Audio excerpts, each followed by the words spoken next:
ሰላም እንዴት ናችሁ? የኢትዮጵያ ወጣቶች ማስተሪያ ነኝ። የማርሻል ትሬኒንግ ባለሙያ እንዲሁም ፐርሰናል ትሬነር። ዛሬ ጄላችሁ የመጣሁት እንቅስቃሴ ፉል ቦዲ ወርክአውት በዳምፔል የሚሰራ የጥንካሬ እንቅስቃሴ ነው። ዳምፔል እንጠቀማለን።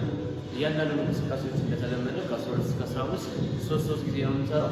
ዋናውን እንቅስቃሴ ከመጀመራችን በፊት የሰውነት ማሟሟቂያና ሰውነታችን ዝግጁ ለማድረግ ስትሬች እናደርጋለን። እስቲ ያው ከኔ ጋር ይሄ የማሟሟቂያ እንቅስቃሴ ነው። በዚህ ካለንበት አንድ ሁለት እጃችን እንደዚህ 3 4 5 6 ይሄ ሰውነታችንን ለማሟሟቅ ነው። ለዋናው እንቅስቃሴ ዳምፔል ወርክአውት ነው የምንሰራው። ዳምፔል ወርክአውት ነው የምንሰራው። እዛችሁ ገመድ ይሆን ይችላል።